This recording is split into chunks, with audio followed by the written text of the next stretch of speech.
ಎಲ್ರಿಗೂ ನಮಸ್ಕಾರ. ಇಂದಿನ ಸಂಚಿಕೆಗಳಲ್ಲಿ ಶ್ರೀ ಪೋತಲೂರು ವೀರಬ್ರಹ್ಮೇಂದ್ರ ಸ್ವಾಮಿಗಳವರ ಕಾಲಜ್ಞಾನದ ಬಗ್ಗೆ, ಶ್ರೀ ವಸಂತರಾಯರ ಅವರ ಬಗ್ಗೆನೂ ಕೂಡ ನಾವು ಮಾಹಿತಿಗಳನ್ನ ತಿಳ್ಕೊಂತ ಹೋಗ್ತಿದ್ವಿ. ಇವತ್ತು ಮತ್ತೊಂದು ಪ್ರಶ್ನೆಗಳ ಮುಖಾಂತರ, ಕಾಲಜ್ಞಾನದಲ್ಲಿ ಉಲ್ಲೇಖ ಮಾಡಿರ್ತಕ್ಕಂಥ ಪ್ರಶ್ನೆಗಳ ಮುಖಾಂತರ ನಾವು ಈ ಕಾರ್ಯಕ್ರಮನ ಮುಂದುವರಿಸ್ತಾ ಹೋಗೋಣ. ಗುರುದೇವರೇ ನಮಸ್ಕಾರ. ಇವತ್ತು ಕಾಲಜ್ಞಾನದಲ್ಲಿ ಹೇಳಿದರೆ ವೀರ ವಸಂತರಾಯರು ಬರ್ತಕ್ಕಂಥ ಕಾಲಕ್ಕೆ ಋಷಿ ಮುನಿಗಳು ದಂಡೆತ್ತಿ ಬರ್ತಾರೆ ಅಂತ ಹೇಳಿದ್ದಾರೆ. ಆ ಋಷಿ ಮುನಿಗಳು ನಾವು ಇಂದಿನ ಸಂಚಿಕೆಗಳಲ್ಲಿ ಹೇಳಿದ್ರಿ, ಬಂದೇ ಬರ್ತಾರೆ, ಹೀಗೆ ಇರ್ತಾರೆ, ಹಾಗೇ ಇರ್ತಾರೆ ಅಂತಲೂ ಕೂಡ ಹೇಳಿದ್ರಿ. ಆ ಋಷಿ ಮುನಿಗಳು ಯಾರು? ಆ ಋಷಿ ಮುನಿಗಳು ವೀರ ವಸಂತರಾಯರ ದರ್ಶನಕ್ಕೆ ಯಾಕೆ ಕಾಯಬೇಕು? ಯಾಕಂದ್ರೆ ಋಷಿ ಮುನಿಗಳು ಅಂತ ಹೇಳಿದ್ರೆ ಅವರಲ್ಲಿರ್ತಕ್ಕಂಥ ಶಕ್ತಿ ಅಪಾರವಾಗಿರ್ತಕ್ಕಂಥದ್ದು. ಪ್ರಕೃತಿನೇ ಉಲ್ಟಾ ಸೀದಾ ಮಾಡ್ತಕ್ಕಂಥದ್ದು ಶಕ್ತಿ ಅವ್ರಿಗಿರುತ್ತೆ. ವೀರ ವಸಂತರಾಯರ ದರ್ಶನಕ್ಕಾಗಿ ಯಾಕೆ ಕಾಯ್ತಿದ್ದಾರೆ, ಅವ್ರಿಗೆ ಯಾಕೆ ಬರಬೇಕು ಅಂತಕ್ಕಂಥದ್ದು ಒಂದು ಪ್ರಶ್ನೆ ನಮಗೆ ಮೂಡ್ ಬರ್ತಾ ಇರುತ್ತೆ. ಈ ಧರ್ಮ ಸಂಸ್ಕೃತಿಗಳನ್ನ ಸಂರಕ್ಷಣೆ ಮಾಡತಕ್ಕಂಥ ಸೈನ್ಯ ರೆಡಿ ಇದೆ. ಆ ಸೈನ್ಯವನ್ನ ಸರಿಯಾದ ದಿಕ್ಕಲ್ಲಿ ತಗೊಂಡೋಗಿ ವಿಶ್ವದಲ್ಲಿ ಒಳ್ಳೆಯದನ್ನ ಉಳಿಸಿ ಕೆಟ್ಟದನ್ನ ಅಳಿಸಾಕ್ತಕ್ಕಂಥ ಸಾರಥ್ಯ ವಹಿಸ್ತಕ್ಕಂಥ ಒಬ್ಬ ಸೇನಾಧಿಕಾರಿ ಬೇಕು. ಆ ಸೇನಾಧಿಕಾರಿಯೇ ವೀರಭೋಗ ವಸಂತರಾಯ. ಆ ಸೇನಾಧಿಕಾರಿಗಾಗಿ ಈ ಶಕ್ತಿ ಇರ್ತಕ್ಕಂಥ ಜನ ಕಾಯ್ತಾ ಇದ್ದಾರೆ.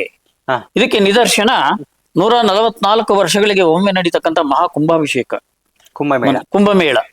ಆ ಕುಂಭಮೇಳದಲ್ಲಿ ಅದು ಎಲ್ಲಿರ್ತಾರೆ ಅವರು ಯಾರಿಗೂ ಗೊತ್ತಿಲ್ಲ. ಕುಂಭಮೇಳ ಮುಗಿದ ಮೇಲೆ ಅಗೋರಿಗಳು, ನಾಗಾಸಾಧುಗಳು ಅದು ಎಲ್ಲೆಲ್ಲಿ ಹೊರಟೋಗ್ಬಿಡ್ತಾರೋ ಗೊತ್ತಿಲ್ಲ. ಅವರು ಗೊತ್ತಿರ್ತಕ್ಕಂಥ ವಿದ್ಯೆಗಳು ಅಪಾರ ವಿದ್ಯೆ, ಅದು ಯಾರಿಗೂ ಕಲ್ಪಿಸ್ಕೊಳಕ್ಕೆ ಆಗಲ್ಲ ಅಂತ ಮಹಾನ್ ವಿದ್ಯೆ ಇರ್ತಕ್ಕಂಥವ್ರು ಅವರು. ಆ ತರದ ಮಹಾನ್ ಸಾಧಕರು, ಸನ್ಯಾಸಿಗಳು ಬರೀ ಹಿಮಾಲಯ ಒಂದೇ ಅಲ್ಲ, ಬಹಳಷ್ಟು ಕಡೆ ಇದ್ದಾರೆ. ಅದರಲ್ಲಿ ಆಶ್ಚರ್ಯಕರ ಸಂಗತಿ ಅಂತಂದ್ರೆ 5000 ವರ್ಷಗಳಿಂದ ಸಾಯದೆ ಬದುಕಿರ್ತಕ್ಕಂಥ ಮುನಿವರ್ ಅಂತಕ್ಕಂಥ ವ್ಯಕ್ತಿಗಳಿದ್ದಾರೆ. 5000 ವರ್ಷಗಳಿಂದ ಹಾಗೆ ಇದ್ದಾರೆ. ಆ ತರದ ಒಂದು ಶಕ್ತಿಯನ್ನ, ಪ್ರಾಣಶಕ್ತಿಯನ್ನ ಉದ್ದೀಪನಗೊಳಿಸ್ಕೊಂಡು ಬದುಕಿರ್ತಕ್ಕಂಥ ಇದಿದೆ. ಅದರಲ್ಲಿ ಆ ತರದ ಶಕ್ತಿ ಹೇಗಿದೆ ಅನ್ನೋದು ತಗೊಂಡಾಗ ಇವತ್ತು ವಿಜ್ಞಾನಿಗಳೇ ಬರಿತಾ ಇದ್ದಾರೆ. ವಿಜ್ಞಾನದ ಲೇಖನ ಬರೀತಕ್ಕಂಥವ್ರೆ ವರದಿಯರೆ ವಿಜ್ಞಾನಿಗಳಿಗೆ ದೇವರ ದರ್ಶನ, ಒಂದು ಹೆಡ್ಲೈನು. ವಿಜ್ಞಾನಿಗಳಿಗೆ ದೇವರ ದರ್ಶನ. ನೋಡಿ, ಮನುಷ್ಯನಿಗೆ ಒಂದು ಮುಂಭಾಗದಲ್ಲಿ ಒಂದು ಬೆಳಕಿನ ಲೈಟ್, ಹಿಂಭಾಗದಲ್ಲಿ ಒಂದು ಬೆಳಕಿನ ಲೈಟ್, ಎರಡು ಇರ್ತವೆ.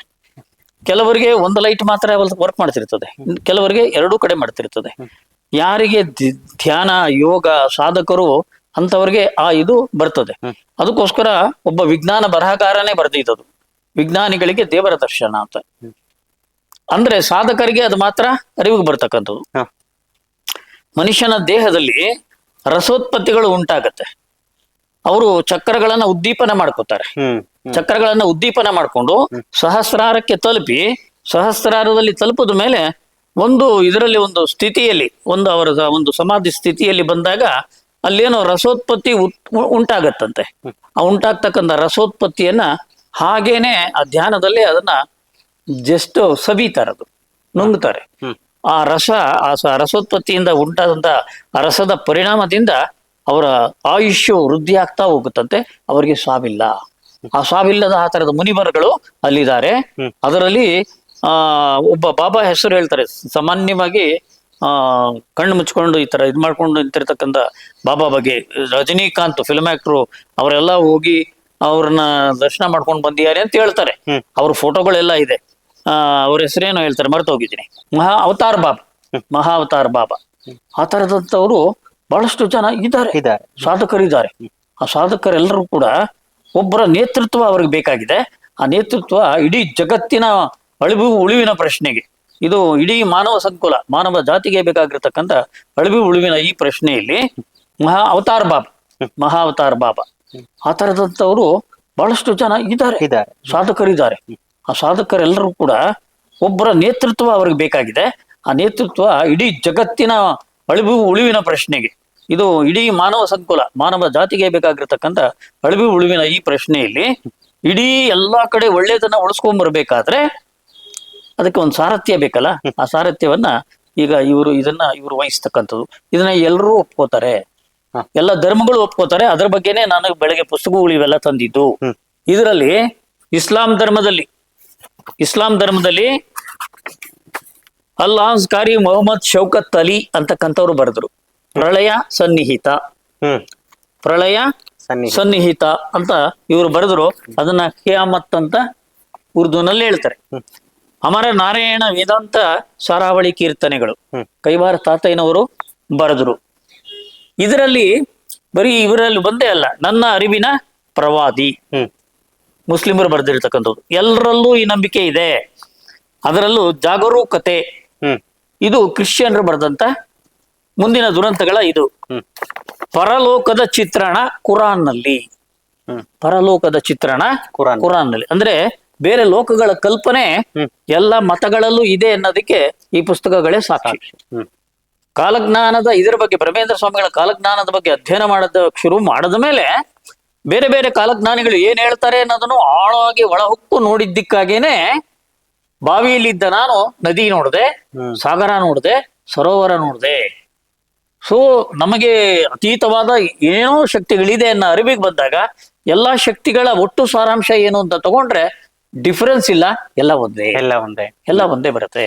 ಅದಕ್ಕೇನೆ ಕಾಲಜ್ಞಾನಿಗಳು ಅಂತ ಯಾಕೆ ಹೇಳ್ತಾರೆ ಅಂತಂದ್ರೆ, ಬ್ರಹ್ಮೇಂದ್ರ ಸ್ವಾಮಿಗಳು ಒಬ್ಬ ಮತೀಯವಾದಿ ಆಗಿದ್ದಿದ್ರೆ, ಹಿಂದೂ ಧರ್ಮನ ಪ್ರತಿನಿಧಿಸಂತ ವ್ಯಕ್ತಿ ಆಗಿದ್ದಿದ್ರೆ ಅವರು ಕಾಲಜ್ಞಾನದಲ್ಲಿ ಘನಘೋರ ಯುದ್ಧಮೂಲೆ ಜರಿಗೇನೆಯ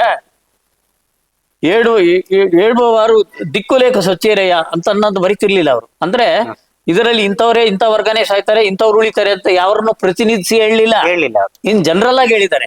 ಅದೇ ತರಾನೇ ಪ್ರಪಂಚದ ಸುಪ್ರಸಿದ್ಧ ಕಾಲಜ್ಞಾನಿ ಅಂತ ಕರೆಸ್ಕೊಳ್ತಕ್ಕಂಥ ಮೈಕೇಲ್ ನಾಸ್ಟ್ರಾಡಾಮಸ್ ಅಂತಕ್ಕಂಥವನು ಬರೆದಿರ್ತಕ್ಕಂಥ the prophecies, the almanac, the mysterious Egyptiarum, the prediction of Nostradamus ಅಂತಕ್ಕಂಥ 4 ಪುಸ್ತಕಗಳು ಫ್ರೆಂಚು, ಗ್ರೀಕು, ಲ್ಯಾಟಿನ್ ಅಲ್ಲಿ ಬರೆದಿರೋದನ್ನ ಇಂಗ್ಲಿಷ್ಗೆ ತರ್ಜುಮೆ ಮಾಡಿಬಿಟ್ಟಿರ್ತಕ್ಕಂಥ ಪುಸ್ತಕದಲ್ಲಿ ಅವನು ಬರೆದಿಯಾನೆ.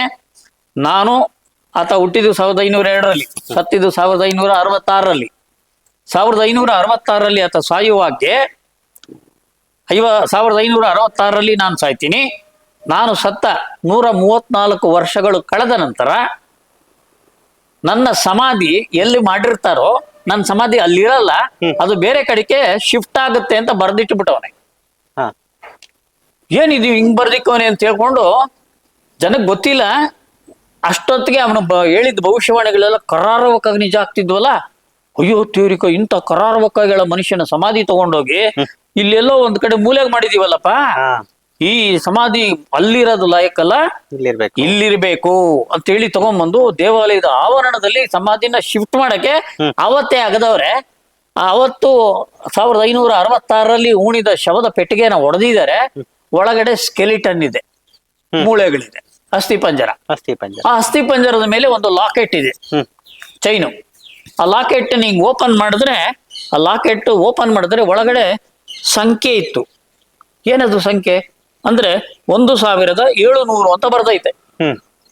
ಏನಿದು 1700 ಅಂತ ಬರ್ಕೊಂಡ್ರ ಇದನ್ನ ಇಟ್ಕೊಂಡವನಲ್ಲಿ ಏನಕ್ಕೆ ಇಟ್ಕೊಂಡ ಅರ್ಥ ಆಗ್ಲಿಲ್ಲ ಇವ್ರಿಗೆ, ಸಮಾಧಿ ಹೊಡೆದಾಕ್ದವ್ರಿಗೆ. ಏನ್ ಬರ್ದವನು ತೆಗೆದು ಹೋದ್ರಪ್ಪ ಅಂತಂದ್ರು. ಪುಸ್ತಕ ತೆಗೆದು ಓದ್ತಾರೆ. ಒಂದು ವಚನದಲ್ಲಿ ಬರ್ದವನೆ 1566ರಲ್ಲಿ ನಾನು ಸಾಯ್ತೀನಿ, ನಾನು ಸತ್ತ 134 ವರ್ಷಗಳ ನಂತರ 1566 134 1700ನೇ ಇಸ್ವಿಗೆ ನನ್ನ ಸಮಾಧಿ ಬೇರೆ ಕಡೆಗೆ ಶಿಫ್ಟ್ ಆಗುತ್ತೆ ಅಂತ ಬರ್ದಿದ್ದ. ಅವತ್ತೇ ಆಗದವ್ರೆ, ಅವತ್ತೇ ಶಿಫ್ಟ್ ಮಾಡೋರೆ. ಇದು ಅವನ ವಿಶೇಷ, ಅವನ ಕಾಲಜ್ಞಾನ. ಅದು ಕಾಲಜ್ಞಾನ. ಆತನೇ ಬರೀತಾನೆ, ವಿಶ್ವದಲ್ಲಿ ಘನಘೋರ ಯುದ್ಧಗಳು ನಡೀತದೆ, ಕ್ರಿಶ್ಚಿಯನ್ರು ಮುಸಲ್ಮಾನರ ಮಧ್ಯೆ ಸಂಘರ್ಷ ನಡೆಯುತ್ತೆ, ಎರಡೂ ಕಡೆಯ ಗುಂಪನ್ನ ಸರ್ವನಾಶ ಆಗತ್ತೆ ಅಂತಾನೆ ಬರ್ದಿದ್ದಾರೆ. ಅವನು ಒಬ್ಬ ಕ್ರಿಶ್ಚಿಯನ್ ವಾದಿ ಆಗಿದ್ದಿದ್ರೆ ಮುಸಲ್ಮಾನರು ಸಾಯ್ತಾರೆ, ನಾವು ಉಳಿತೀವಿ ಅಂತ ಬರ್ಕೋಬೋದಾಗಿತ್ತು, ಜಾತಿವಾದಿ ಆಗಿದ್ರೆ. ಅವ್ನು ಬರ್ದಿಲ್ಲ, ಕಾಲಜ್ಞಾನ ಬರ್ದಿಲ್ಲ, ಅವ್ನು ಸತ್ಯ ಬರ್ದಿಲ್ಲ. ಇದು ಕಾಲಜ್ಞಾನ. ಹಾಗಿದ್ರೆ ಋಷಿ ಮುನಿಗಳು ದಂಡೆತ್ತಿ ಬರೋದು ಖಚಿತವಾಗಿ ಎಲ್ಲಾ ಕಾಲಜ್ಞಾನ ನುಡಿದಿರ್ತಕ್ಕಂಥದ್ದು, ಎಲ್ಲಾ ಧರ್ಮಗಳಲ್ಲಿ ಹೇಳಿರ್ತಕ್ಕಂಥ ಮಾತಿದು. ವೀರವಸಂತರಾಯರ ಪಟ್ಟಾಭಿಷೇಕಕ್ಕೆ ಋಷಿ ಮುನಿಗಳು ದಂಡೆತ್ತಿ ಬರ್ತಾರೆ ಅಂತಕ್ಕಂಥದಕ್ಕೆ ಈ ಪುಸ್ತಕಗಳು ಸಾಕ್ಷಿ ಇದೆ, ಮತ್ತೆ ನಮ್ಮ ಮನಸ್ಸಾಕ್ಷಿ ಕೂಡ. ಇದ್ರೆ ನೋಡಿ ಎಷ್ಟು ಅದ್ಭುತವಾಗಿರ್ತಕ್ಕಂಥ ಮಾಹಿತಿಗಳನ್ನ ನಾವು ತಿಳ್ಕೊಂತ ಹೋಗ್ತಾ ಇದೀವಿ. ಇನ್ನು ಮುಂದಿನ ಸಂಚಿಕೆಗಳಲ್ಲಿ ಶ್ರೀ ಪೋತಲೂರು ವೀರಬ್ರಹ್ಮೇಂದ್ರ ಸ್ವಾಮಿಗಳವರ ಕಾಲಜ್ಞಾನದಲ್ಲಿ ಇನ್ನು ಏನೆಲ್ಲ ಉಲ್ಲೇಖನೆ ಮಾಡಿದ್ದಾರೆ. ಹಲವಾರು ಕಾಲಜ್ಞಾನಗಳಲ್ಲಿ ಶ್ರೀ ಪೋತಲೂರು ವೀರಬ್ರಹ್ಮೇಂದ್ರ ಸ್ವಾಮಿಗಳಲ್ಲ ಅಲ್ಲದೆ ಬೇರೆ ಬೇರೆ ಕಾಲಜ್ಞಾನಿಗಳು ಏನೆಲ್ಲ ಉಲ್ಲೇಖನ ಮಾಡಿದ್ದಾರೆ ಅಂತಕ್ಕಂಥದನ್ನ ಮುಂದಿನ ಸಂಚಿಕೆಗಳಲ್ಲಿ ನಾವು ತಿಳ್ಕೊಂತಾ ಹೋಗೋಣ. ಇಷ್ಟನ್ನ ಹೇಳ್ತಾ ಇವತ್ತಿನ ಕಾರ್ಯಕ್ರಮನ ಮುಗಿಸ್ತಾ ಇದ್ವಿ. ನಮಸ್ಕಾರ. ತಮಗಳಿಗೂ ಕೂಡ ನಮಸ್ಕಾರ. ನಮಸ್ಕಾರ.